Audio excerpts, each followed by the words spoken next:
Last class में हमने बात करी थी, लेक्चर नंबर 2 है। लास्ट क्लास में हम लोगों ने बात करी थी स्टेट फंक्शन और पाथ फंक्शन की, है ना। तो कुछ एग्जांपल्स भी करते हैं। डेफिनेशन तो आप लिख चुके हैं। एक चीज से स्टेट फंक्शन और दूसरा क्या था, पाथ फंक्शन।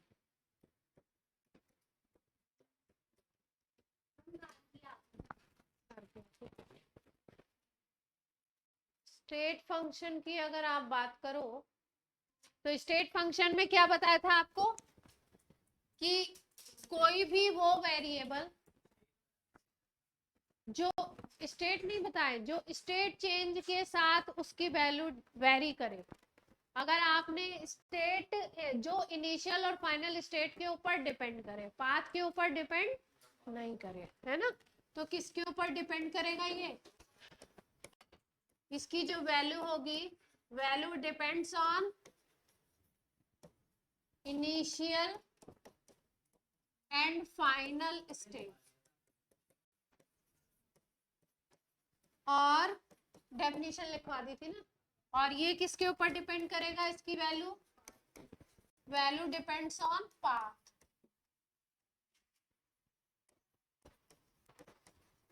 इसकी वैल्यू डिपेंड करेगी पाथ पे, ठीक है। पाथ में हम लोग याद रखेंगे, किसी भी प्रोसेस में अगर हम बात करते हैं वर्क डन की, वर्क निकालते हैं हम, वर्क अगर हम निकालते हैं, वर्क डन निकालते हैं, तो वर्क हमेशा होता है पाथ फंक्शन। ये पाथ के ऊपर डिपेंड करेगा। वर्क डन किसके ऊपर डिपेंड करेगा, पाथ के ऊपर। अगर हम बात करें, एक टर्म हम पढ़ेंगे इसमें, इंटरनल एनर्जी। इंटरनल एनर्जी, तो इंटरनल एनर्जी जो होता है, ये होता है स्टेट फंक्शन। ये इनिशियल और फाइनल स्टेट के ऊपर डिपेंड करता है। जो टर्म इनिशियल और फाइनल स्टेट के ऊपर डिपेंड करेगा, जैसे इंटरनल एनर्जी को हम U लिखते हैं या E लिखते हैं, जो भी टर्म इस इनिशियल और फाइनल स्टेट के ऊपर डिपेंड करेगा उसके साथ हम लोग डेल्टा यूज कर सकते हैं। मतलब हम इसके साथ U यूज कर सकते हैं, delta U। Delta U term जो होता है इसको बोलते हैं चेंज इन इंटरनल एनर्जी। अभी इंटरनल एनर्जी क्या होती है सब एक्सप्लेन करेंगे। डेल्टा U क्या होगा, चेंज इन इंटरनल एनर्जी। जैसे डेल्टा H होता है change in enthalpy. Delta U अगर निकालना है, किसी भी चीज का चेंज निकालना है, तो क्या करते हैं, वेलोसिटी में चेंज निकालना है तो क्या करते हैं, V final minus V initial करते हैं। वैसे ही अगर इंटरनल एनर्जी में चेंज निकालना है तो हम क्या करेंगे, U final minus U initial. Enthalpy में चेंज निकालना है तो H final minus H initial. और भी कई सारे टर्म्स हैं। जो चीजें पाथ फंक्शन होंगी उसमें हम डेल्टा वर्ड कभी नहीं यूज करेंगे। W को हम क्या लिखेंगे, W लिखेंगे वर्क डन को, इसको हम डेल्टा W कभी भी नहीं लिखेंगे। कहीं पे वर्क डन निकाला जाएगा ना तो उसको हम डेल्टा W नहीं लिखेंगे। वो चीजें जो इनिशियल और फाइनल स्टेट के ऊपर डिपेंड करेंगी उनके लिए ही हम डेल्टा टर्म का यूज कर सकते हैं, जो इनिशियल फाइनल स्टेट से के ऊपर डिपेंड करेंगी। जो पूरे पाथ के ऊपर डिपेंड करेंगी वहां पे हम डेल्टा नहीं लिखेंगे, वहां पे हम डेल्टा ना निकालेंगे ना लिखेंगे, वहां पे हम क्या लिखेंगे, W वर्क डन सीधे। ठीक है, तो ये बात हो गई किसकी, स्टेट फंक्शन और पाथ फंक्शन की। हम्म, पोटेंशियल एनर्जी लिखते हैं उसको भी यू से डिनोट करते हैं, तो ये इंटरनल एनर्जी को अलग अलग है। हाँ, पोटेंशियल एनर्जी और इंटरनल एनर्जी अलग अलग है। हाँ, पोटेंशियल एनर्जी को भी कहीं कहीं यू से डिनोट कर देते हैं। अब आप पूछोगे तो कैसे करेंगे डिफरेंशिएट, है ना। हाँ, वो पता चल जाएगा आपको। अगर थर्मोडायनेमिक्स से बात कर रहे हैं यू की, तो इंटरनल एनर्जी की बात कर रहे हैं। और अगर आप पोटेंशियल एनर्जी कहाँ पढ़ते हो, एटॉमिक स्ट्रक्चर में पढ़े होगे, या इलेक्ट्रोस्टैट्स में पढ़ोगे तो वहां पे क्या बात होगी, यू की बात होगी, तो पोटेंशियल एनर्जी की बात। थर्मोडायनेमिक्स में यू मतलब इंटरनल एनर्जी की बात हो रही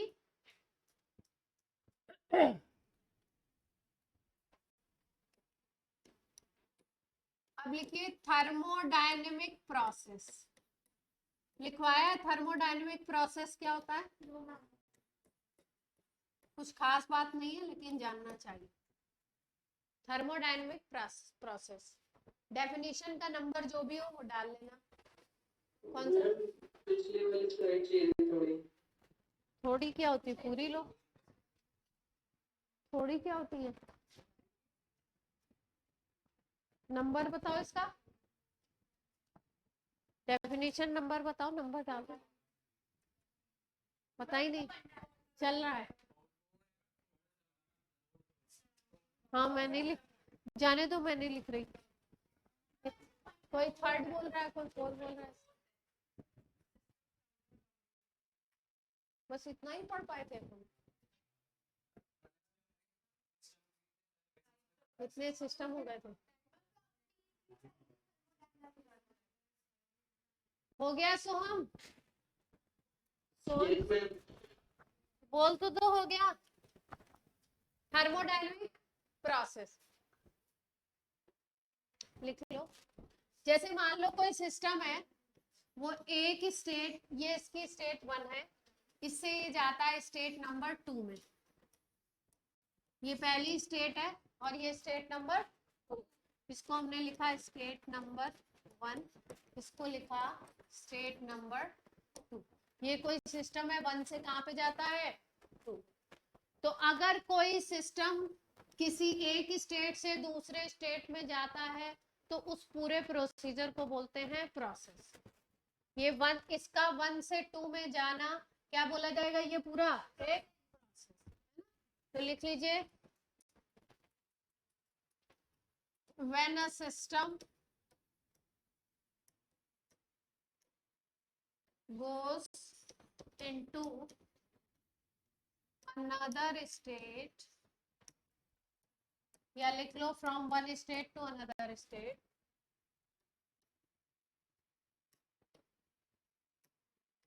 one state to another state, this is called process. Process के टाइप बता दिए थे ना कितने तरीके के होते हैं, नहीं बताए थे, अच्छा प्रोसेस नहीं पढ़ाया था ना, इसके भी टाइप होंगे। हाँ नहीं नहीं,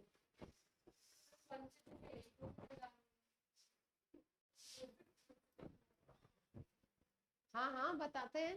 मान लो 1 स्टेट में इसका प्रेशर था P1, वॉल्यूम था V1, 2 स्टेट में आए तो प्रेशर हो गया P2, वॉल्यूम हो गया V2।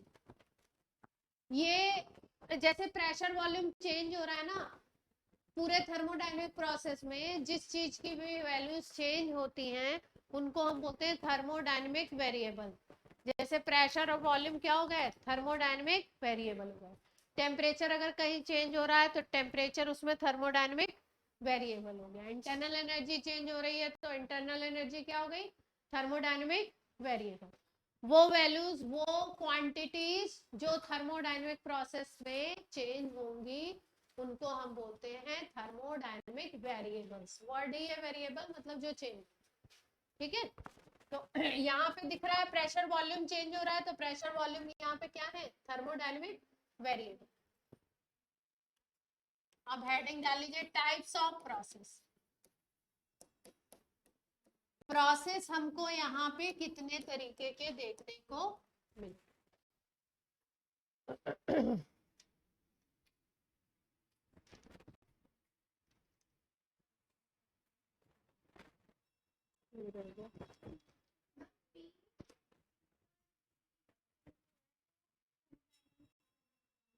हाँ जो चीज चेंज होगी प्रोसेस में वो वेरिएबल होगा। टाइप्स ऑफ प्रोसेस में सबसे पहला डालिए आइसोबारिक।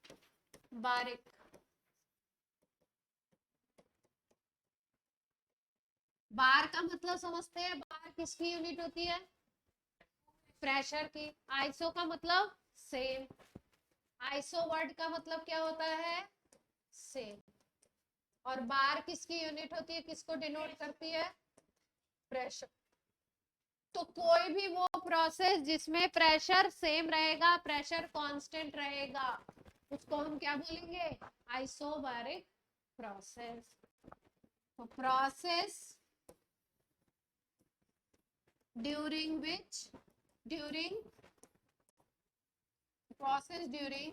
pressure remains constant,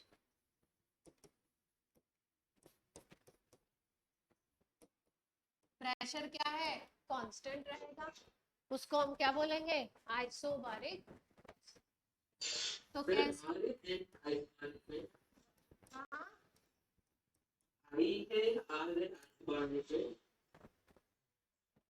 आई आइसो,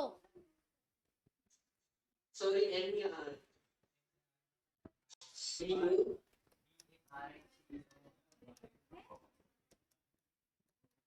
आइसोबारिक, आइसोबैरिक भी बोलते हैं, आइसोबैरिक भी। हाँ, आपका और हमारा प्रोनाउंसिएशन क्या हो सकता है, थोड़ा सा डिफरेंट कर सकते।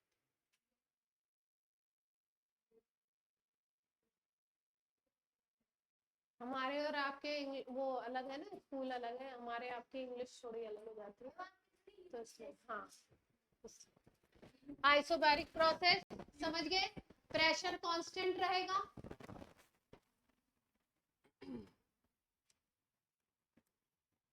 नोट नहीं हुआ,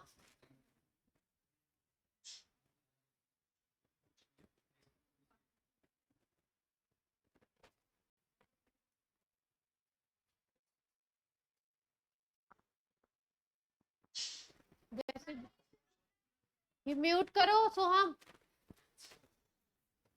जैसे हमारे मेरे फादर इन लॉ उसकी पोस्ट ग्रेजुएशन की मैथ्स की क्लासेस लेते थे ना, जब लेते थे तो वो पोस्ट ग्रेजुएशन में तो हिंदी वगैरह का कोई कॉन्सेप्ट होता नहीं है, चलती नहीं है, पूरा थ्रू आउट लेक्चर किस में चलता है, इंग्लिश में चलता है, इंग्लिश में ही रहता था पूरा लेक्चर।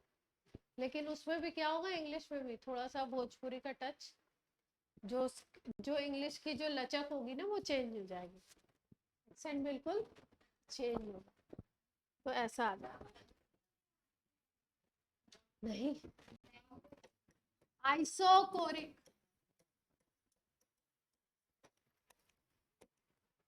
आइसो मतलब सेम, कोरिक मतलब, कोरिक वर्ड जहां पे यूज होता है वो वॉल्यूम के लिए यूज होता है, किसके लिए होता है, वॉल्यूम के लिए।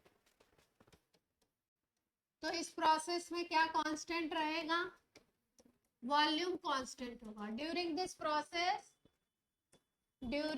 प्रोसेस इजी है ना, वॉल्यूम रिमेन्स कांस्टेंट।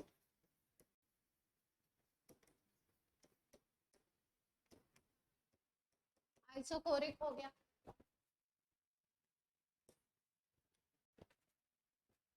तीसरा है आइसोथर्मल। थर्मल वर्ड आपको पता चल रहा है किससे, टेम्परेचर से रिलेटेड है, आइसोथर्मल। तो आइसोथर्मल का मतलब होता है टेम्परेचर क्या रहेगा, कांस्टेंट सेम, टेम्परेचर क्या होगा, कांस्टेंट। तो during this process temperature remains, कोई दिक्कत,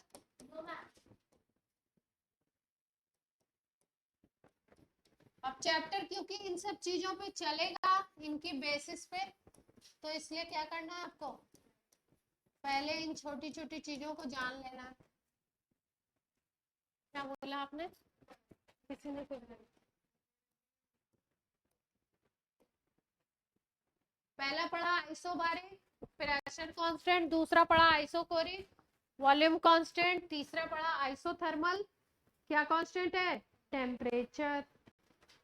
चौथा है, नया टर्म आप सुन रहे हैं, एडियाबेटिक, बता दिया था, एडियाबेटिक। हाँ, एडियाबेटिक में क्या होगा, इंसुलेटर वॉल लगा दो, वॉल कैसे लगा दो, इंसुलेटर, हीट ना तो बाहर जा पाए और ना ही अंदर आ पाए, यानी कि हीट क्या होगी, कांस्टेंट रहेगी। हीट का एक्सचेंज जीरो, हीट का एक्सचेंज जीरो, सिस्टम और सराउंडिंग के बीच में हीट का एक्सचेंज जीरो। तो लिख लीजिए Q is equal to zero होगा यहाँ पे। Heat exchange between system and surrounding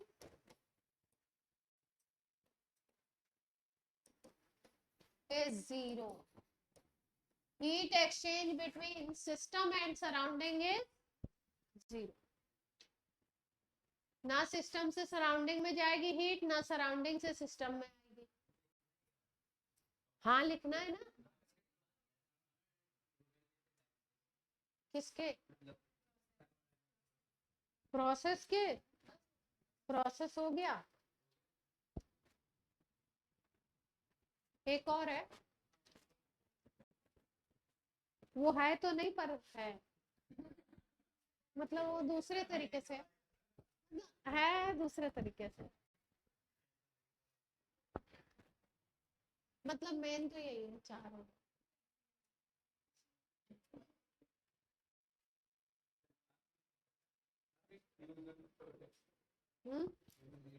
Q zero, Q क्यों बोलते हैं, हीट एक्सचेंज। बादल ठीक है, कोई दिक्कत नहीं, पक्का।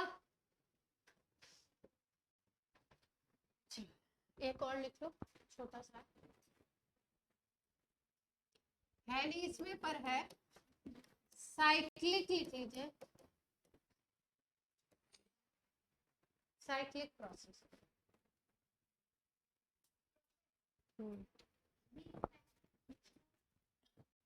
साइक्लिक लिखो बस। देखो साइक्लिक अगर बोल रहे हैं ना, तो साइक्लिक का मतलब है एक प्रोसेस नहीं होगा, एक से ज्यादा प्रोसेस हो रहे हैं एक साथ। अगर हम एक से ज्यादा प्रोसेस को कंसीडर करें तो उसको हम बोलते हैं साइकिल। उसको हम क्या बोलते हैं, साइकिल बोलेंगे। जैसे मान लो दो तरीके से हो सकता है। अगर मान लो कोई सिस्टम है, वो 1 से चला जाए 2 पे, और फिर 2 से किस पे चला जाए, 3 पे चला। 1 से कहाँ गया, 2 पे, 2 से कहाँ पे गया, 3 पे, ये प्रोसेस को। तो इसको भी हम एक साइकिल बोलेंगे। क्या बोलेंगे इसको, और दूसरे तरीके से ऐसे हो सकता है, 1 से गया, स्टेट 1 से गया स्टेट 2 पे, फिर स्टेट 2 से गया स्टेट 3 पे, और 3 से फिर फाइनली 1 पे आ गया, 3 से फिर से फाइनली 1 पे आ गया। प्रोसेस इस तरीके से हो रहा है कि पहले वाले में 1 से गया 2 पे, 2 स्टेट से गया 3 स्टेट पे। इसको भी साइकिल बोलेंगे, लेकिन इसको बोलेंगे ओपन साइकिल, ओपन साइकिल। ठीक है, वैसे साइकिल जो होता है वो क्या होता है, जुड़ता है, रिंग होती है ना। लेकिन यहाँ पे क्या है, ओपन साइकिल का मतलब है केवल, साइक्लिक का मतलब है इन विच मोर देन वन प्रोसेस, एक से ज्यादा प्रोसेस अगर एक साथ आप कंसीडर कर रहे हो तो उसको क्या बोलोगे, एक को बोलोगे ओपन साइकिल। ओपन साइकिल वो होगा जिसमें इनिशियल और फाइनल स्टेट अलग अलग होंगी, यहां से शुरू यहाँ पे खत्म। ये इनिशियल स्टेट है, ये फाइनल स्टेट है। इनिशियल और फाइनल स्टेट क्या हो गई, अलग अलग हो गई। Initial and final state are different. मतलब बस ये रखना है कि एक से ज्यादा प्रोसेस होंगे, एक के बाद दूसरा, दूसरे के बाद तीसरा, तीसरे के बाद चौथा भी हो सकता है, लेकिन इनिशियल और फाइनल क्या होगा, अलग होगा। क्लोज साइकिल उसको बोलेंगे जिसमें इनिशियल और फाइनल स्टेट क्या हो जाएगी, सेम हो जाएगी। प्रोसेस यही से शुरू हुआ, यहाँ आया और फाइनल इसी पे पहुंच गया, तो इनिशियल और फाइनल स्टेट दोनों क्या हो गई, सेम हो गई, तो उसको क्या बोलेंगे? Close cycle.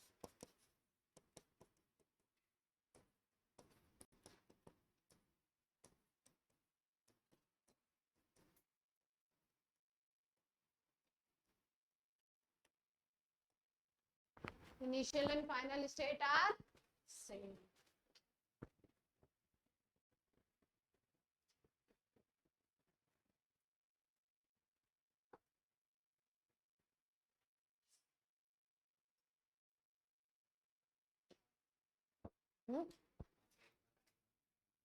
आई एफ एक ही जगह पे, पहले पे नंबर 1 को ही लिख दिया, आई उसी को लिख दिया है, क्योंकि प्रोसेस कहाँ से शुरू हुआ? हमने बोला 1 से शुरू हुआ, 2 पे गया, 2 से शुरू हुआ, 3 पे गया, 3 से फिर कहाँ चला गया? 1 पे चला गया। एरो यही बता रहा है ना। तो इनिशियल फाइनल दोनों क्या हो गई? एक ही हो गई। क्लियर है?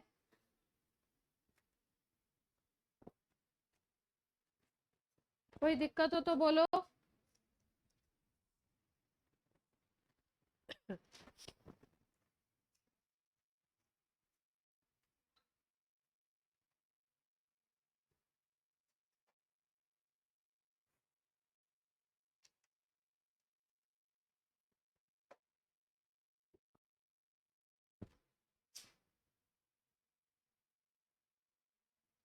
हो जाए तो बोल दीजिए। ऑनलाइन सबका हो गया? पक्का? कौन नहीं है क्लास में? क्लास में कौन नहीं है? इसको बाल खोल रहे।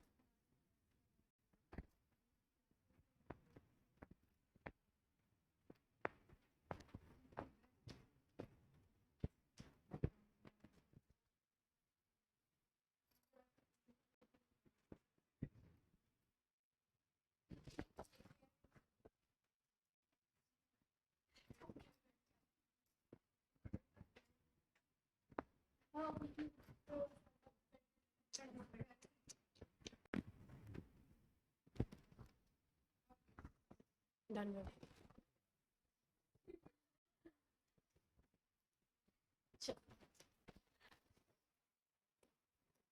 पॉइंट नंबर 6 में लिखिए थर्मोडायनेमिक इक्विलिब्रियम।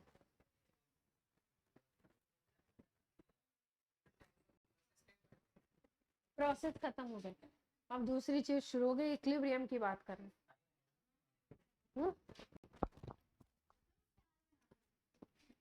वो टॉपिक खत्म हो गया, अब क्या है? नया टॉपिक है, हेडिंग डालो थर्मोडायनामिक इक्विलिब्रियम।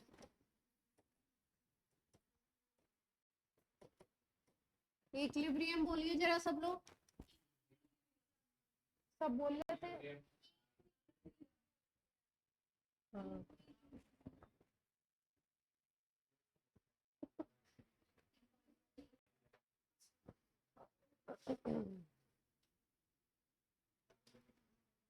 लिखिए, डेफिनेशन लिख लीजिए इसकी। If any of thermodynamic variable, if any of thermodynamic variable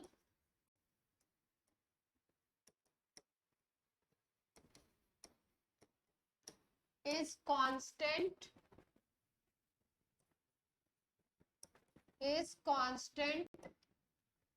throughout the process, is constant throughout the process,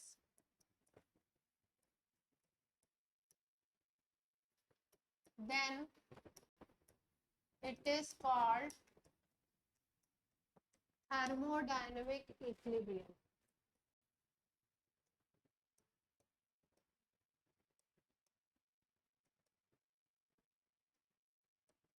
अगर कोई एक भी वेरिएबल कांस्टेंट है पूरे प्रोसेस में,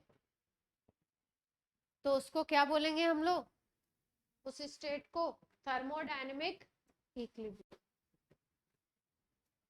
जैसे इसमें क्या क्या चीजें हो सकती हैं, नोट हो गई ये डेफिनेशन।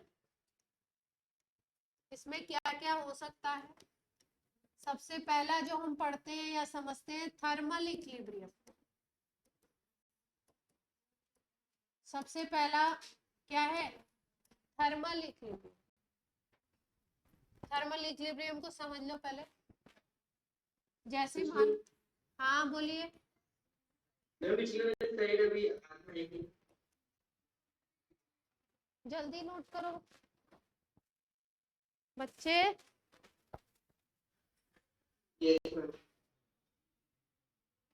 एक लाइन तो है, इतना टाइम क्यों लगता है आपको?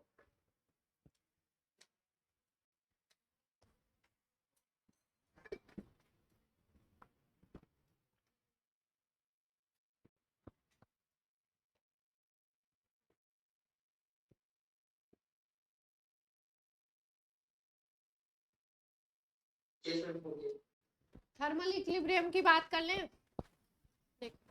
जैसे मान लो कोई ये कोई चीज है, ये मान लो 60 डिग्री सेंटीग्रेड का कोई सॉलिड है ना। अब इसकी कांटेक्ट में हमने क्या करा, कोई 35 डिग्री सेंटीग्रेड का कोई सॉलिड रख दिया। ये आपका क्या है, इसको नाम दे दिया सॉलिड 1, इसको क्या नाम दिया, सॉलिड। सॉलिड 2 को इसके कांटेक्ट में रख दिया, दोनों एक दूसरे के कांटेक्ट में रखे। तो थोड़ी देर बाद क्या होगा, आफ्टर सम टाइम क्या देखने को मिलेगा, क्या शुरू होगा, हीट यहाँ से नीचे वाले सिस्टम से कहाँ पे जाएगी, ऊपर वाले सिस्टम में जाएगी। हीट ट्रांसफर होगा, हीट ट्रांसफर होगा कहाँ से, फ्रॉम 60 डिग्री सेंटीग्रेड का जो सॉलिड है उससे 35 डिग्री सेंटीग्रेड के सॉलिड। और थोड़ी देर बाद क्या होगा, दोनों का टेम्परेचर इक्वल हो जाएगा। आफ्टर सम टाइम क्या देखेंगे, temperature of both will be same, equal हो जाएगा। इस स्टेट को क्या बोलोगे, स्टेट को क्या बोलोगे, थर्मल इक्यू। यहाँ जगह की कमी है इसलिए हमने लिखा, इक्विलिब्रियम को शॉर्ट में इक्यू लिखते हैं। आप मैथ्स में लिखते होंगे इक्वेशन, फिजिक्स में क्या लिखते हैं, केमिस्ट्री में, फिजिक्स में इक्विलिब्रियम, थर्मल इक्विलिब्रियम। मैथ्स में भी है इक्यू।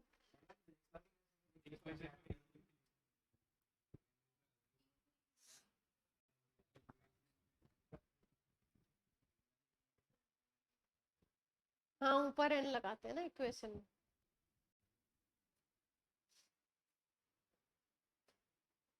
बादल ठीक हो, क्या बात है, आज बारिश नहीं कर रहे हो आज?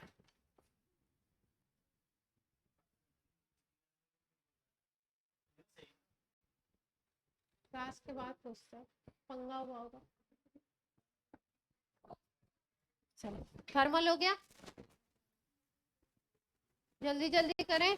गार्गी कुछ कह रहे हो, तुम्हारे गार्गी तुम इतना धीरे बोल रहे हो, कुछ समझ नहीं आ रहा है। हाँ बिल्कुल आ रही है, आप पूछो।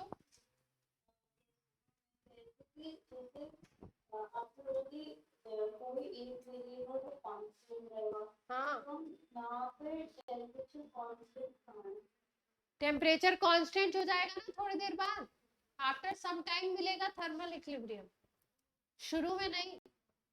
अपने को थ्रूआउट द प्रोसेस, कहाँ लिखा है, थ्रू आउट द प्रोसेस लिख दिया मैंने।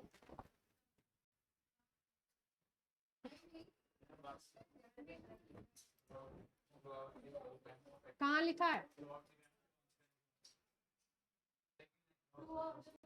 हाँ तो मतलब थर्मोडायनेमिक इक्विलिब्रियम जब मिल गया तब हो जाएगा वो कांस्टेंट। वो थर्मोडायनेमिक मतलब पहले के लिए नहीं, जब तक अचीव नहीं हुआ तब तक की बात नहीं है। थर्मल हो गया। सेकंड लिखिए मैकेनिकल। Mechanical equilibrium. मैकेनिकल में प्रेशर कांस्टेंट होता है।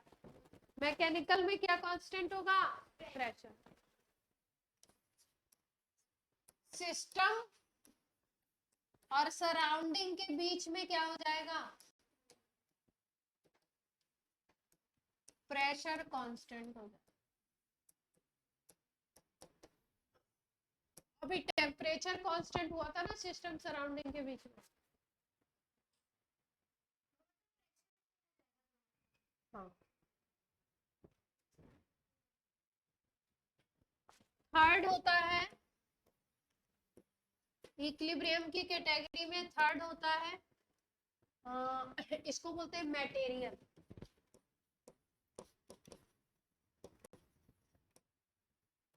Material equilibrium.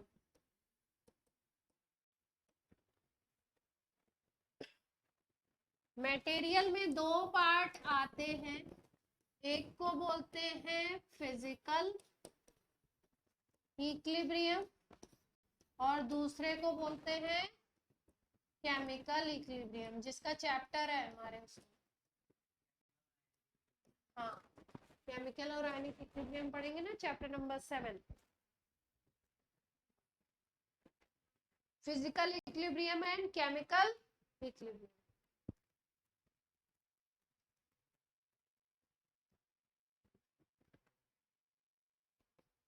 ठीक है, जैसे मान लो इसमें एग्जांपल लिख लो, नीचे वाले में एग्जांपल से समझेंगे।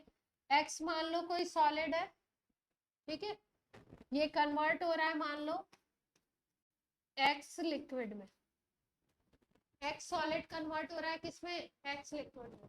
तो फिजिकल स्टेट चेंज हो रही है और एक्स सॉलिड से एक्स लिक्विड बनने का जो रेट होगा, स्पीड होगा रिएक्शन का, वही एक्स लिक्विड से अगर एक्स सॉलिड का हो जाए, दोनों रिएक्शन का मतलब फॉरवर्ड रिएक्शन और बैकवर्ड रिएक्शन दोनों का अगर रेट सेम हो जाएगा, स्पीड सेम हो जाएगी, तो उसको हम बोलेंगे फिजिकल इक्विलिब्रियम। फिजिकल कब कह रहे हैं? जब फिजिकल स्टेट में चेंज हो रहा है। ठीक है, और यही अगर हम कोई केमिकल रिएक्शन के लिए बात कर लें, जैसे मान लो N2O4 गैस है, ये कन्वर्ट हो रहा है NO2, यहाँ पे अगर इक्विलिब्रियम आ जाए, मतलब जिस रेट से N2O4 ब्रेक होकर के NO2 बना रहा है, जिस स्पीड से, उसी सेम स्पीड से NO2 जुड़ करके N2O4 बना ले। रिएक्शन जो फॉरवर्ड है और जो बैकवर्ड है उसका रेट या स्पीड अगर सेम हो जाए तो उसको हम क्या बोलते हैं? Chemical equilibrium. इस टाइम पे जब आप रिएक्शन को देखोगे बाहर से तो आपको ऐसा महसूस होगा, ऐसा आपको फाइंडिंग मिलेगी एक्सपेरिमेंट में कि इसकी कंसंट्रेशन भी कांस्टेंट लगेगी और इसकी कंसंट्रेशन भी कांस्टेंट लगेगी। मतलब इस स्टेट में क्या होगा? कंसंट्रेशन कांस्टेंट रहेगी। जैसे मान लो इक्विलिब्रियम पे इसकी कंसंट्रेशन 5 मोल पर लीटर है और इसकी 3 मोल पर लीटर है, तो ये सबकी क्या रहेगी? 10 मिनट बाद भी देखोगे अगर इक्विलिब्रियम में है स्टेट, तो इसकी 5 ही रहेगी, इसकी क्या रहेगी? 3 ही रहेगी। 3 ही रहेगी, दोनों की सेम नहीं है, ऐसा नहीं बोल रहा है। इक्विलिब्रियम की कंसंट्रेशन क्या हो जाएगी? सेम हो जाएगी, कांस्टेंट हो जाएगी। Equilibrium concentration will be constant.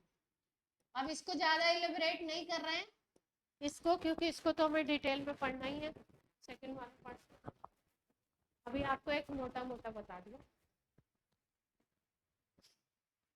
ये अपने काम का अभी नहीं है इस चैप्टर। ये कांस्टेंट क्या है? Will be constant. Equilibrium concentration will be constant. Chemical equilibrium, equilibrium हो गया।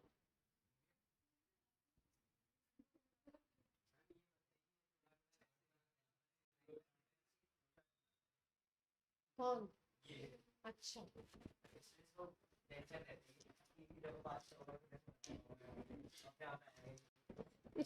इतना स्ट्रेस क्यों लेते हो तुम लोग?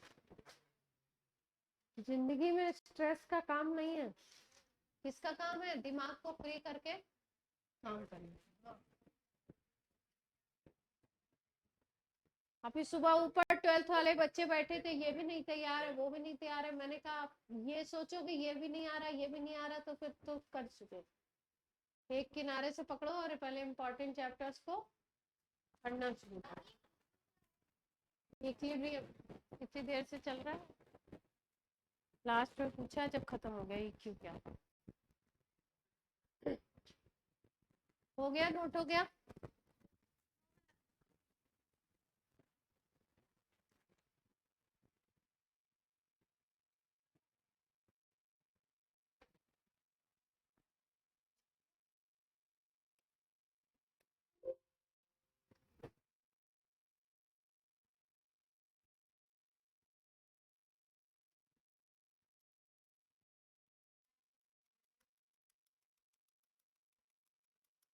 तुम लोग बीमार ही रहते हो क्या? डॉक्टर के पास ही हमेशा पहुंचे रहते? फीस बहुत देते हो तुम लोग। समृद्धि, डॉक्टर को फीस बहुत देते हो हमेशा ही जाते हो। चलो हेडिंग डालो, हीट। हेडिंग डालिए हीट। अब हम लोग धीरे धीरे कहाँ पे आ रहे हैं? मुद्दे की बात पे, चैप्टर पे आ रहे हैं। जो भी पॉइंट नंबर हीट। हीट को बोलते हैं डिसऑर्डर्ड फॉर्म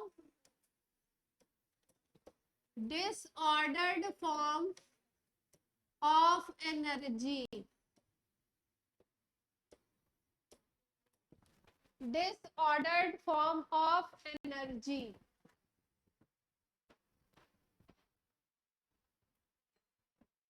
डिसऑर्डर्ड फॉर्म देखो क्यों कहते हैं, समझो थोड़ा सा इस बात को हल्का सा। जैसे मान लो ये कोई कंटेनर है, इसमें कोई लिक्विड लिया आपने, उस लिक्विड को आप गर्म कर रहे हो। इस लिक्विड को क्या कर रहे हो आप? गर्म कर रहे हो, हीट कर रहे हो।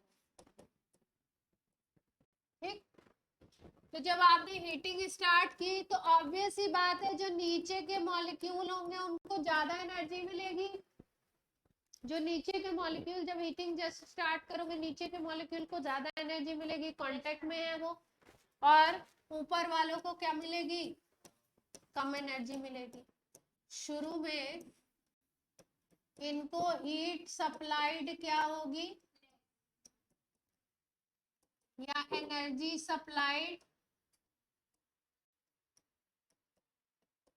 बाय फ्यूल क्या होगी? लेस। और इनको एनर्जी सप्लाइड बाय फ्यूल क्या होगी? ऐसा होगा।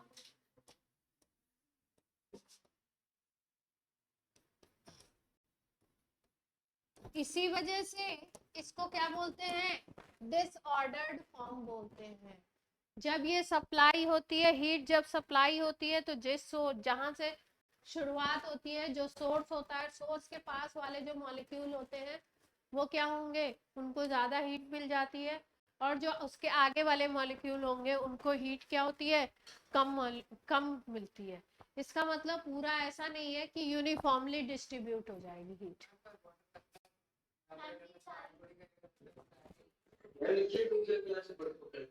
इवेपोरेशन प्रोसेस की बात नहीं कर रहे हैं, बात किसकी कर रहे हैं? हीट कैसे सप्लाई हो रही है। हीट को हमने क्या बोला? Disordered form of energy. मतलब अगर आप किसी सिस्टम को हीट दे रहे हो तो ऐसा जरूरी नहीं है कि नीचे वाले मॉलिक्यूल को जितनी हीट मिलेगी उतनी ही ऊपर वाले को भी मिले। ठीक है, बस इस बात का मीनिंग। दूसरा चीज लिखिए हीट में, ये लिख लिया, हीट सप्लाइड या energy supplied by fuel is less. ऊपर वाले को कम मिलेगी, ऑब्वियस सी बात है, जब हीट करना शुरू करोगे आप। ज्यादा होगी, ऊपर वाले की ज्यादा होगी, तभी तो स्केप करेगा धीरे धीरे। हाँ, जब आप हीट करते हो तो क्या होता है, मॉलिक्यूल कोलाइड करते हैं, कोलिजन होता है। जो इफेक्टिव कोलिजन होते हैं, इफेक्टिव कोलिजन में एक दूसरे से टकराते हैं, टकराते टकराते क्या होता है, एक आदमी बाहर निकल जाता है। मान लीजिए यहाँ पे 15 लोग हो, 15 लोगों में फाइटिंग चल रही हो, अब हो सकता है थोड़ी देर बाद ऐसा हो कोई खिड़की से बाहर फेंक गया, हो सकता है ना, या बादल जैसा कोई हो, हल्का फुल्का बादल बन के उड़ जाए, है ना। जैसे बोला जाता है बायो में एक पढ़ाया जाता है सर्वाइवल ऑफ द फिटेस्ट, है ना, उसमें क्या होता है, डार्विन की थ्योरी थी, जो सबसे ज्यादा क्या होगा, योग्य होगा, वो क्या होगा, वही जीवित रहेगा। फिटेस्ट, जो सर्वाइवल उसी का है जो क्या है, जो एकदम उत्तम है। तो जिसको सबसे ज्यादा एनर्जी मिल जाएगी, ऊपर वो निकल जाएगा एकदम धनाधन, वेपर बनेगा, है ना, यही कॉन्सेप्ट लगता है। हीट की दूसरी डेफिनेशन लिखिए, हीट की सेकंड डेफिनेशन लिखिए, it is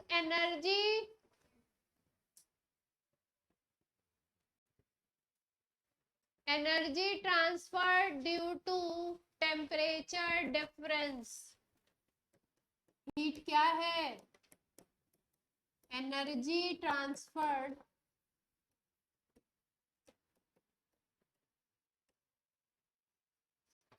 due to temperature difference. एक का टेम्परेचर क्या था, 70 था, 60 था, एक का टेम्परेचर 35 था, तो हीट क्या हुई, हीट 65 से कहाँ जाने लगी, 60 से 35 में जाने लगी। तो जितनी हीट ट्रांसफर होगी नीचे वाले सिस्टम से ऊपर वाले सिस्टम को, फिर प्रीवियस केस में उसी को क्या बोलोगे, हीट बोल दोगे, हीट ट्रांसफर्ड या हीट। तो किस वजह से ये एक्सचेंज होता है हीट का, टेम्परेचर डिफरेंस की वजह से। टेम्परेचर अगर सेम है तो हीट एक्सचेंज नहीं।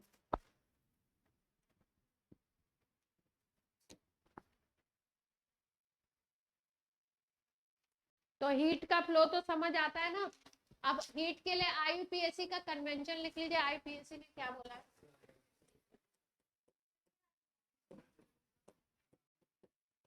आईयूपीएसी ने क्या बोला है भाई इनके लिए। फिजिक्स में हीट और इसका सेम है, फिजिक्स में वर्क और केमिस्ट्री में वर्क का साइन क्या होगा, अलग होगा, साइन कन्वेंशन है ये लिख लीजिए, न्यूमेरिकल्स में बहुत काम आएगा ये अपने। फर्स्ट पॉइंट लिखिए, heat supplied to the system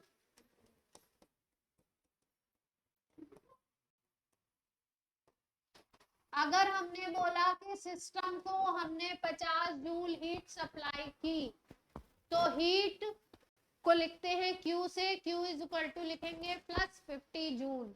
heat supplied to the system is taken positive. Heat अगर हम बोल रहे हैं, क्वेश्चन की लैंग्वेज में लिखा है हीट सप्लाई हो रही है सिस्टम को, हीट दे रहे हो, तो क्या लेंगे उस वैल्यू को, पॉजिटिव। जैसे हमने बोला हमने किसी सिस्टम को 100 जूल हीट दी, तो Q क्या लेंगे, Q is equal to 100 joule plus 100 joule, ठीक है। और second point, heat lost by the system, अगर सिस्टम हीट को लॉस कर रहा है तो उसको क्या लोगे, नेगेटिव, जो भी वैल्यू।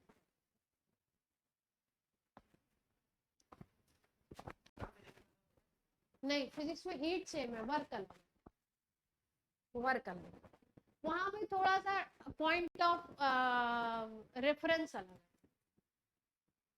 बात एक ही तरीके की है, वहां पे थोड़ा सा पॉइंट ऑफ रेफरेंस अलग है। जैसे एक ग्लास आधा पानी भरा हुआ है, मैं बोलूं आधा पानी भरा है, आप बोले आधा खाली है, बातें दोनों एक ही है, लेकिन क्या है, पॉइंट ऑफ रेफरेंस थोड़ा सा अलग। केमिस्ट का उसी प्रोसेस को देखने का नजरिया क्या है, अलग है, और फिजिक्स वालों का थोड़ा सा क्या है, अलग। इसलिए वर्क का जो साइन होगा वो अलग हो जाएगा, हीट का तो सेम। हीट पढ़ ली हमने, अब हम पढ़ते हैं हीट कैपेसिटी। अभी तक सब इजी था एकदम, बोलो बच्चों, वो तो होंगे। Heat capacity, heat capacity, heat capacity, capacity भी बोलते हैं। पुराने टीचर्स क्या बोलते हैं, हमारे सर बोलते थे हीट कैपेसिटी, हम बोलते हैं क्या कैपेसिटी, फिजिक्स के सर। अब देखो हीट कैपेसिटी क्या है, कोई भी सिस्टम में मान लो हमने 50 ग्राम वाटर ले लिया, क्या ले लिया, 50 ग्राम वाटर, ठीक। कोई भी सिस्टम हो, उसके टेम्परेचर को 1 डिग्री सेंटीग्रेड या 1 डिग्री केल्विन बढ़ाने के लिए जितनी हीट देनी पड़ती है, उसको आप बोलते हो उस सिस्टम की हीट कैपेसिटी। जैसे हमने बोला हमारे पास 50 ग्राम वाटर है, इसका हम टेम्परेचर पहले है 60, अब हम उसका टेम्परेचर 61 करना चाहते हैं, और हमें 10 जूल हीट देनी पड़ी, तो 10 जूल जो हीट होगा वो होगा हीट कैपेसिटी। उसकी हीट कैपेसिटी कितनी आ जाएगी, 10 जूल, ठीक है। जैसे हमने बोला हमारे पास 60 ग्राम वाटर था, उसका टेम्परेचर हमने 2 डिग्री सेंटीग्रेड बढ़ाया, तो हमको 50 जूल एनर्जी देनी पड़ी, तो हीट कैपेसिटी कितनी होगी उसकी, तो हम क्या बताएंगे, 2 डिग्री सेंटीग्रेड बढ़ाने के लिए 50 देना पड़ा, तो 1 बढ़ाने के लिए कितना देना पड़ेगा, 25, तो 25 उसकी क्या हो गई, हीट कैपेसिटी। तो सिंपल है, इसमें मास वास का कोई लेना देना नहीं है, मास ज्यादा हो कम हो उसका कोई लेना देना नहीं है, आपको जो भी सिस्टम दिया हुआ है उसका टेम्परेचर 1 डिग्री सेंटीग्रेड या 1 डिग्री केल्विन बढ़ाने के लिए जितनी हीट सप्लाई करोगे, that is called heat capacity. तो डेफिनेशन लिख लीजिए फटाफट से, it is heat required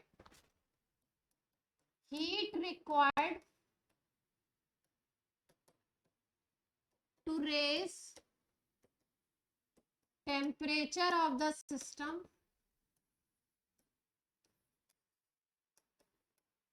by 1 degree centigrade और 1 डिग्री केल्विन, एक ही बात है।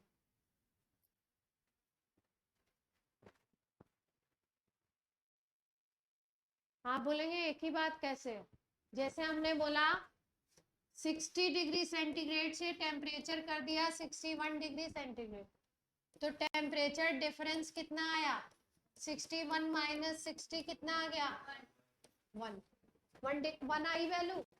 अगर इसको केल्विन में ले लोगे तो कितना आ जाएगा, 60 प्लस 273 ये आ गया, और ये कितना आ जाएगा, 61 प्लस 273, दोनों का डिफरेंस निकालोगे तो क्या आएगा, 1 ही आएगा। इसीलिए मैंने बोला क्या, एक ही बात,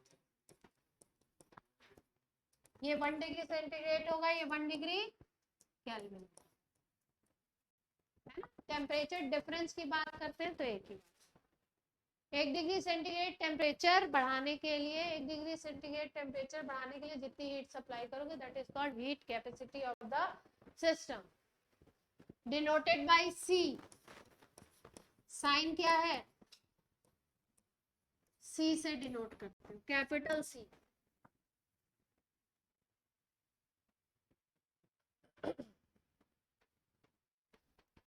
कोई दिक्कत, फॉर्मूला लिखोगे तो ऐसे लिखोगे, Q is equal to C into delta T. Delta T अगर 1 डिग्री कर दिया तो Q इज इक्वल टू क्या आ जाएगा, C। फिजिक्स में आप लोगों को फॉर्मूला से डेफिनेशन लिखना सिखाया गया होगा ना,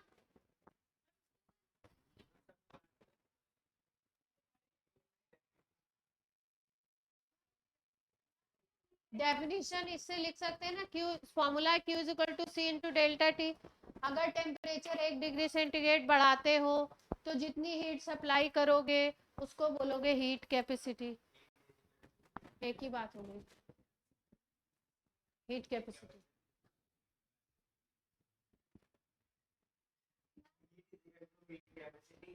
into delta T, temperature difference. ठीक है जी? हम हीट कैपेसिटी और मोलर हीट कैपेसिटी एक ही होता नहीं नहीं, अलग है, बता रहे हैं अभी, सब पे आ रहा है। तीन है, एक है हीट कैपेसिटी, एक है मोलर हीट, एक है स्पेसिफिक हीट। ये समझ में आया कि नहीं आया? आ गया। अगर सी की यूनिट, अगर सी की यूनिट लिखना चाहे तो क्या होगी?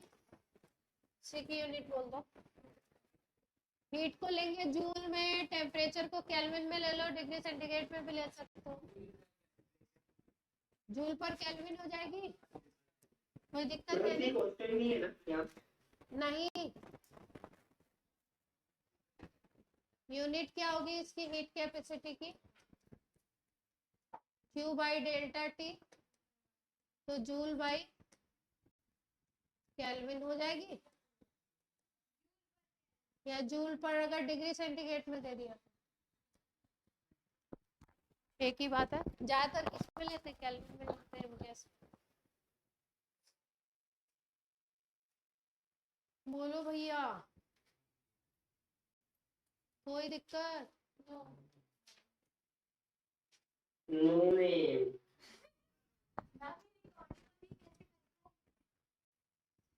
तो हम क्या कर रहे हो आप? अब ये हीट कैपेसिटी दो तरीके से निकाल सकते हो। एक को बोलते हैं एट कांस्टेंट वॉल्यूम, और दूसरे को बोलेंगे एट कांस्टेंट प्रेशर। ज्यादा डिफरेंस नहीं है, मतलब डिफरेंस तो है लेकिन मतलब डिफिकल्ट नहीं। अगर हीट कैपेसिटी निकालो कांस्टेंट वॉल्यूम पे तो उसको बोलते हो सी वी।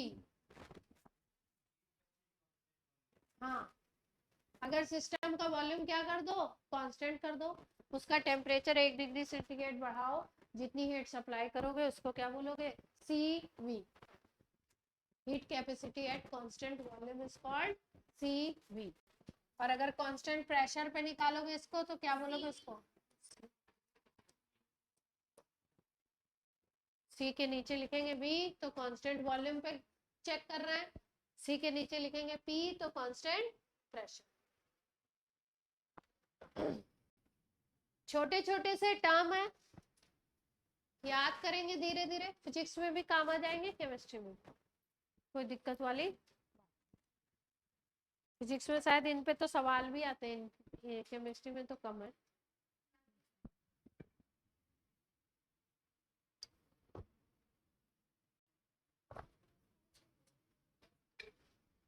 आज 6:30। हम थिकनेस सवाल करते हैं।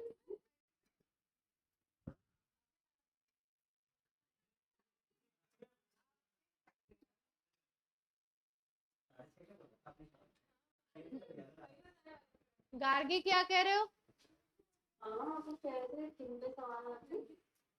अरे इन्हीं फॉर्मूलाज पे, इसलिए ध्यान से डेफिनेशन समझी हुई होनी चाहिए ना, नहीं तो गड़बड़ हो जाता है ना। पता चला पूछ रहे हैं मोलर और कर रहे हैं नॉर्मल, तो हो गया, लग गई अपने। फिर हीट कैपेसिटी हो गई।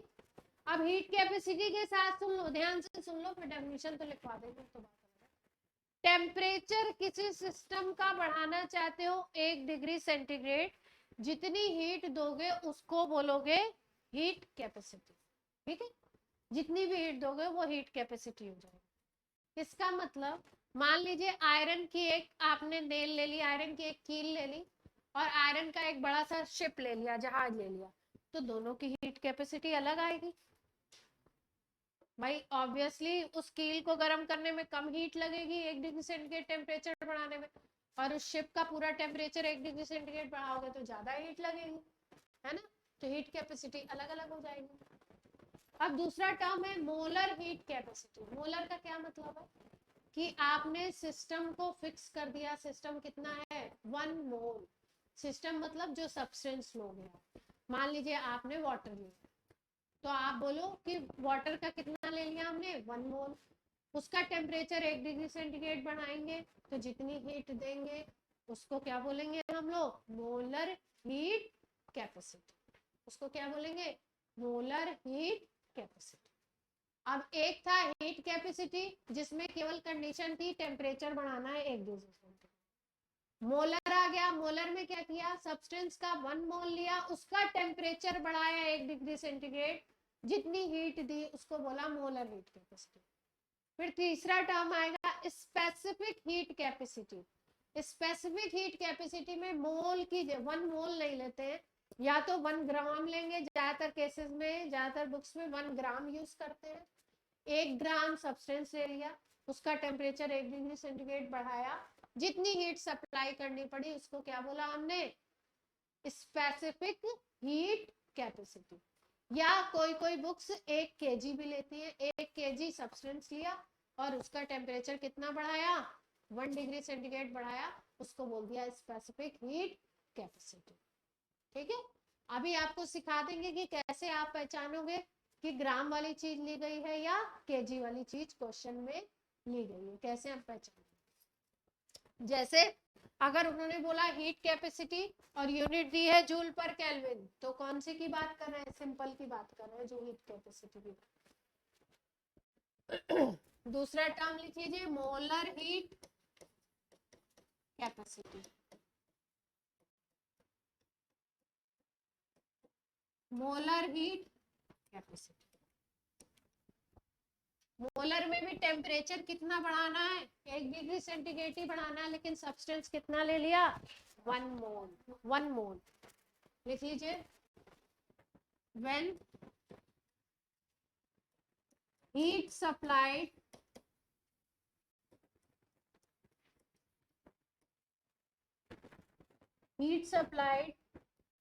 to raise temperature by 1 degree centigrade and substances, language थोड़ी अच्छी नहीं बनी, अच्छी लिखनी चाहिए थी, substances 1 मोल, अच्छी नहीं बनी। इसको ऐसे भी लिख सकते हैं, heat required to raise temperature by 1 degree centigrade for 1 mole of substance, और ऐसे भी लिख सकते हैं। समझ आ गई बात ना, सब्सटेंस का 1 मोल है। अब यहाँ पे देखो, ये जो मोलर हीट कैपेसिटी होती है इसको डिनोट करते हैं C, और यहाँ नीचे स्मॉल m। अगर m लिख दिया नीचे तो कौन सी हीट कैपेसिटी है, मोलर हीट कैपेसिटी की बात कर रहे हैं, मोलर हीट कैपेसिटी की बात। ठीक, फॉर्मूला क्या बनेगा देखिए, Q हीट के लिए लेते हैं, N ले लिया मोल के लिए, Cm ले लिया मोलर हीट कैपेसिटी के लिए, डेल्टा T ले लिया टेम्परेचर डिफरेंस के लिए। हाँ, N मोल के लिए। तो इसका मतलब Cm का फॉर्मूला क्या आ जाएगा, Q by N delta T। जब Q को Cm के बराबर करना है तब क्या होनी चाहिए condition, if N is equal to 1 and temperature difference is equal to 1 मोल। अगर मोल ले लिए 1 और टेम्परेचर डिफरेंस ले लिया 1 डिग्री केल्विन, तब क्या हो जाएगा, Cm किसके बराबर आएगा, 2। यही से तो डेफिनेशन निकलती है। अब Cm की वो दे दो, बता दो यूनिट क्या होगी Cm की, फॉर्मूला से निकलेगी, जूल पर इनटू केल्विन हो जाएगी, है ना। तो Cm की यूनिट लिख लो, तुम नीचे लिखना, हम यही लिख दे रहे, जूल पर मोल इनटू केल्विन हो जाएगी।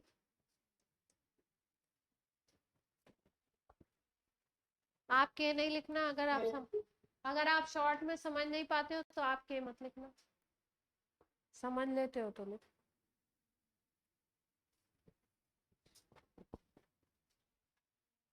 हो जाए तो बोलिए। दोनों का डिफरेंस समझ में आ गया? पहले वाले में खाली टेम्परेचर की बात करी थी, 1 डिग्री सेंटीग्रेड पढ़ाया, यहाँ पे सब्सटेंस को भी फिक्स कर दिया, 1 मोल कर दिया।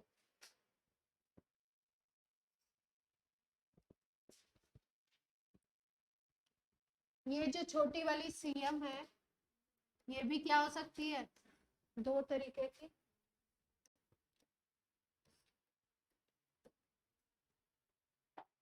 दो तरह की हो सकती है ना। इसको क्या बोलोगे? Molar heat capacity at constant pressure.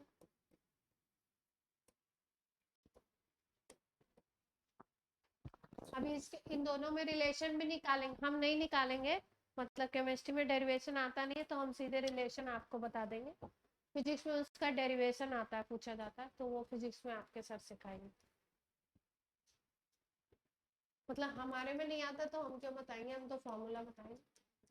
Molar heat capacity physics में आता है, डेरिवेशन इंपॉर्टेंट है, एट कांस्टेंट प्रेशर। अब पता नहीं, अभी भी आता ही होगा, एट वॉल्यूम। हमारे टाइम 11th का सिलेबस है, 11th में, 12th में कहाँ आता है? हाँ 11th में, हमारे टाइम में 11th में आता था। अभी भी आता है, अभी बच्चों ने किसी दिन पेपर तो दिखाया था, कोई बच्चों ने। हो गया स्पेशल। नहीं है। थोड़ा धीरे बोलो सोम, कान इधर कान के पर्दा उठ जा रहा है। ओके हमारा क्या होगा?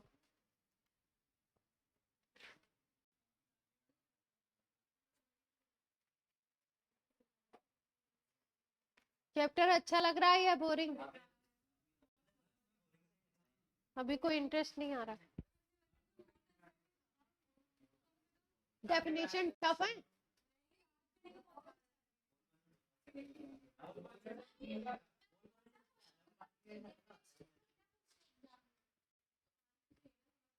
डेफिनेशन समझ नहीं आएगी, सवाल कैसे करोगे? इसमें सवाल आते हैं, इसमें क्वेश्चंस आते हैं। अब मोलर का मतलब ही नहीं पता है, मोलर हीट कैपेसिटी, तो उसकी जगह हीट कैपेसिटी लगा के चले आओगे।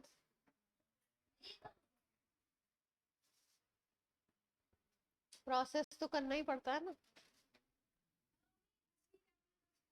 लड्डू बनाना है तो एकदम से बूंदी तो तैयार नहीं होगी ना, बेसन मिक्स होगा पहले।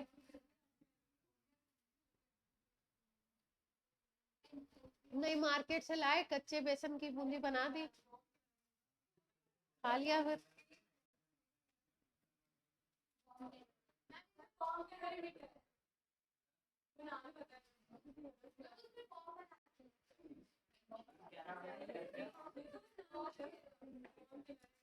Bomb calorimeter, internal energy check करते हैं।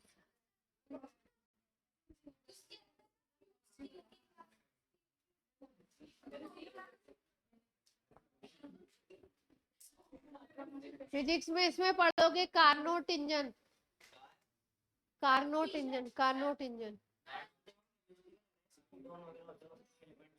कार्नोट इंजन है, इंजन का टाइप है।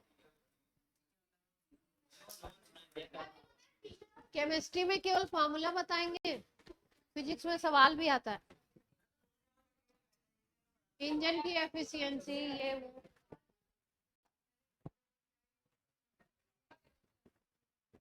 हाँ क्या कह रहे हो? फिजिक्स वाला हम नहीं पढ़ा सकते ना, क्यों नहीं पढ़ा सकते? क्योंकि अभी आधा तो यहाँ डायनेमिक्स चलेगा, फिर उसी के साथ थर्मोकेमिस्ट्री स्टार्ट हो जाएगा, तो केमिस्ट्री वाला सर तो सर नहीं पढ़ाएंगे ना, तो हम क्यों पढ़ाएं फिजिक्स वाला? हमारे जितने काम का मुद्दा पढ़ाएंगे।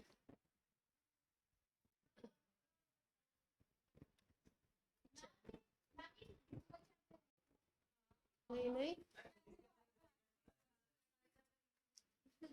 क्या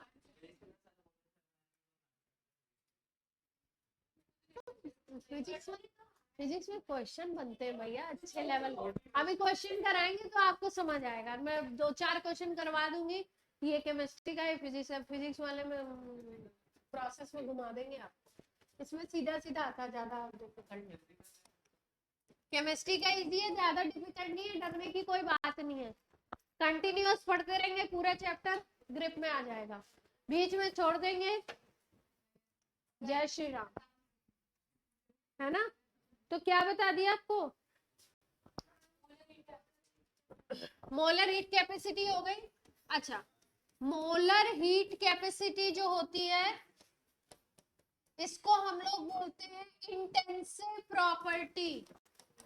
इंटेंसिव, इंटेंसिव क्यों बोलेंगे, इसमें फिक्स कर दिया ना, 1 मोल के लिए निकाल रहे हो आप, मास तो फिक्स कर दिया सब्सटेंस का, 1 मोल के लिए निकाल रहे हो ना, तो मास तो चेंज ही नहीं हो रहा है। मान लो हमने बोला पानी के 1 मोल के लिए ये चीज कर रहे हैं, तो वो तो हीट कैपेसिटी सेम रहेगी ना, मोलर हीट कैपेसिटी। जहां पे भी मोल बोल दिया, ग्राम बोल दिया, केजी बोल दिया, मतलब मास को क्या कर दिया, फिक्स कर दिया। जब मास फिक्स हो गया तो इंटेंसिव बन जाएगा, इंडिपेंडेंट हो गया। पहला वाला जो है हीट कैपेसिटी जिसमें दिया हुआ है, पहला वाला जो होगा वो क्या होगा, वो डिपेंडेंट होगा, वो एक्सटेंसिव होगा। इसके पहले वाली हीट कैपेसिटी, ये जो हीट कैपेसिटी थी ये क्या होगी, ये एक्सटेंसिव होगी। अभी समझाया ना कि अगर आयरन का 1 ग्राम लोगे तो उसको गर्म करने के लिए कम हीट लगेगी, आयरन का अगर 100 किलोग्राम ले लोगे तो उसको 1 डिग्री सेंटीग्रेड टेम्परेचर बनाने के लिए ज्यादा हीट लगेगी। तो मास डिपेंडेंट हो गई ना हीट कैपेसिटी। और मोलर में आपने क्या किया, 1 मोल फिक्स कर दिया, एक ही मोल है उसी सब्सटेंस का। तो अगर मास फिक्स है तो फिर मास अगर चेंज ही नहीं हो रहा है तो फिर वो वैल्यू भी चेंज नहीं होगी। तो मोलर टर्म लिख दिया, स्पेसिफिक टर्म लिख दिया, जहां पे अमाउंट को फिक्स कर दिया वो क्वांटिटी हमेशा कैसी होगी, इंटेंसिव। जहां पे मास फिक्स नहीं है वो कैसा होगा, एक्सटेंसिव होने के उसके चांसेस हैं। तो जैसे ही टर्म लिख दिया हमने मोलर, वैसे ही वो प्रॉपर्टी बन गई इंटेंसिव। ठीक, अब लास्ट, आज की क्लास का लास्ट कर लो, स्पेसिफिक। डेफिनेशन समझा दी है 1 ग्राम या 1 केजी के लिए। Specific heat capacity, specific heat capacity denoted by small s, denoted by small s। हाँ, स्पेसिफिक हीट कैपेसिटी बोलते हैं इसको। वही है, पहला हीट कैपेसिटी था, दूसरा मोलर है 1 मोल के लिए। अब क्या ले लेंगे, 1 ग्राम या 1 केजी के लिए। तो लिख लो, heat required to raise temperature by 1 degree centigrade, temperature by 1 degree centigrade for 1 gram substance, 1 gram substance, और यूनिट मास भी लिख सकते हैं उसकी जगह।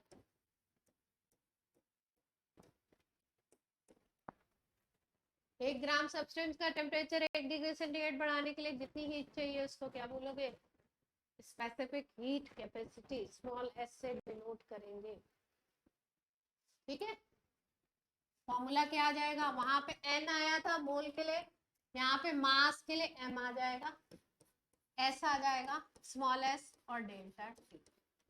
एस का फॉर्मूला हो जाएगा Q by M delta T.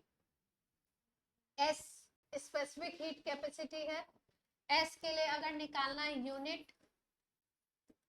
Unit of S चाहिए तो क्या हो जाएगा, जूल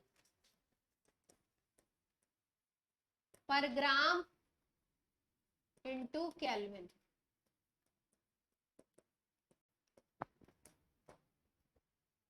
अगर यही क्वेश्चन में दिया हुआ है जूल पर केजी इनटू केल्विन अगर दे दिया है, मतलब किसके लिए निकाला है इन्होंने, 1 केजी के लिए निकाला है। अगर यूनिट में ग्राम दिया है तो किसके लिए निकाला है, ग्राम के लिए।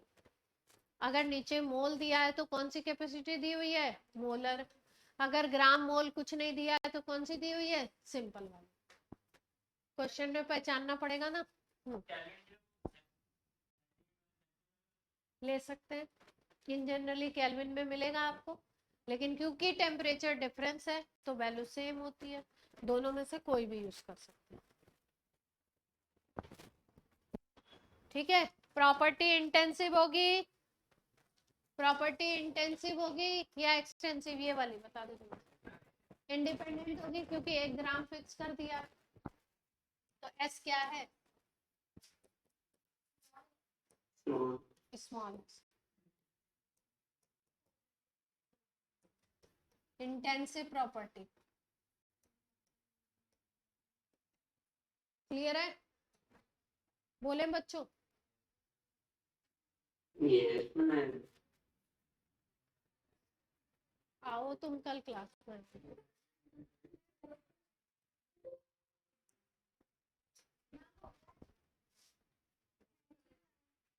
आज की क्लास हो गई आपके बच्चों, bye bye. Thank you, mom. Bye. Thank you, ma'am.